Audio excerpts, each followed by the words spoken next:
हाँ तो दोस्तों यहाँ पे वीएसटी इंडस्ट्रीज के क्वार्टरली नंबर्स के बारे में हम इस वीडियो में बात करेंगे और जानेंगे कि अब आपको वीएसटी इंडस्ट्रीज के अंदर इन्वेस्टमेंट करना चाहिए या नहीं। तो चलिए शुरू करते हैं।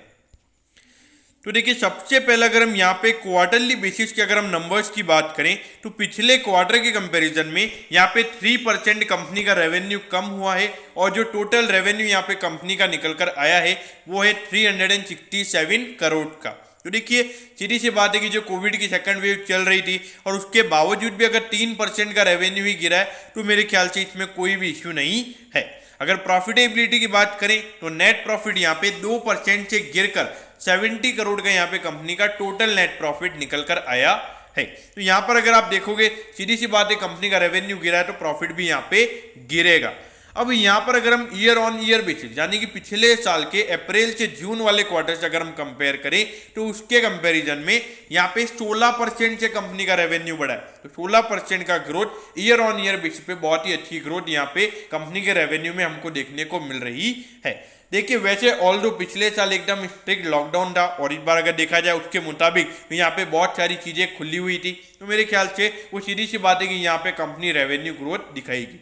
अब इसके बाद अगर प्रॉफिटेबिलिटी की बात करें तो ये नंबर यहाँ पे 7% गिरकर 70 करोड़ का यहाँ पे कंपनी का टोटल नेट प्रॉफिट निकल कर आया है। अब आपके मन में क्वेश्चन होगा कि अगर 16% का रेवेन्यू ग्रोथ अगर कंपनी दिखा रही है तो 7% यहाँ पे नेट प्रॉफिट क्यों कम हुआ है।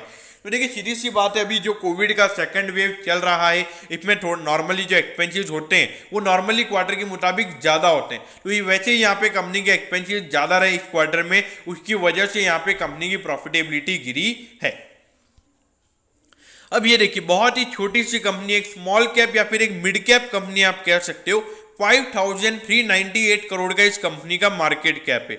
अगर आप देखोगे इंडस्ट्री का पी 19 का, ऑलमोस्ट उसी प्राइस टू अर्निंग रेशियो पे ये स्टॉक आपको ट्रेड होता हुआ नजर आ रहा है। देखिए मुझे ऐसा लगता है कि ये स्टॉक हमेशा 20 के प्राइस टू अर्निंग रेशियो के नीचे ही ट्रेड करेगा। इसका रीजन है 3.26% का डिविडेंड यील्ड। देखिए जहां पे स्टॉक अगर 3 से 4% का डिविडेंड दे देता है तो वहां पे उसके प्रीमियम वैल्यूएशन पे ट्रेड होने के चांसेस बहुत कम हो जाते हैं, क्योंकि वहां पे इन्वेस्टर्स को पहले से 3 से 4% का रिटर्न ऑलरेडी डिविडेंड पे मिल जाता है। अब ये देखिए ऑल्दो 2021 में अगर हम देखें तो यहाँ पे कंपनी का रेवेन्यू थोड़ा सा कम हुआ था, बाकी हर साल यहाँ पे कंपनी का रेवेन्यू बढ़ता हुआ नजर आ रहा है। और अगर प्रॉफिटेबिलिटी की बात करें तो हर साल यहाँ पे जो कंपनी का नेट प्रॉफिट है वो भी बढ़ रहा है। देखिए पिछले साल अगर आप देखोगे लगभग 130 से 140 करोड़ का रेवेन्यू कंपनी का कम हुआ था, लेकिन प्रॉफिटेबिलिटी फिर भी कंपनी की 10 करोड़ से बढ़ी थी। यहाँ पे अगर देखा जाए तो कंपनी के मार्जिन परसेंटेज लगातार इंप्रूव होते हुए हमें नजर आ रहे हैं।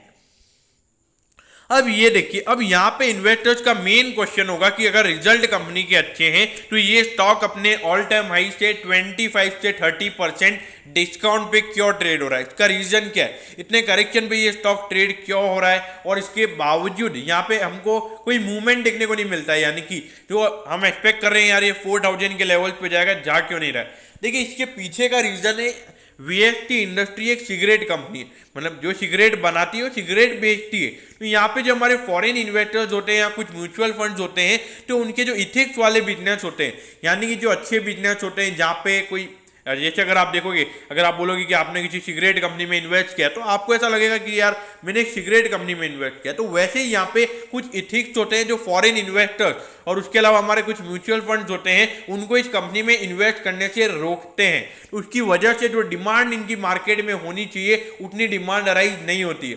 तो इसीलिए इसकी वजह से ही जो वैल्यूएशन यहाँ पे मिलना चाहिए वो वैल्यूएशन यहाँ पे नहीं मिल रहा है। देखिए वीएसटी इंडस्ट्रीज की अगर मैं बात करूं तो मुझे ऐसा लगता है कि आने वाले समय में प्योर डिविडेंड प्ले ये स्टॉक मुझे नजर आता है। कुछ ऐसे 20 से 25% की ग्रोथ ये स्टॉक देगा ऐसा मुझे नजर नहीं आता है। देखिए हाँ 10 से 12% यानी कि इंडेक्स जितना रिटर्न देता है, जितना अपना निफ्टी बढ़ता है ईयर ऑन ईयर बेसिस पे उतना ये स्टॉक बढ़ सकता है। निफ्टी के कंपेरिजन में ज्यादा रिटर्न मिलेंगे ऐसा मुझे नहीं लगता है। तो इसीलिए अगर आप एक कंजर्वेटिव इन्वेस्टर हो तो आपने इन्वेस्ट करना चाहिए। अगर आप एक मॉडरेट या एग्रेसिव काइंड ऑफ इन्वेस्टर हैं तो आपने यहाँ पे इन्वेस्ट नहीं करना चाहिए।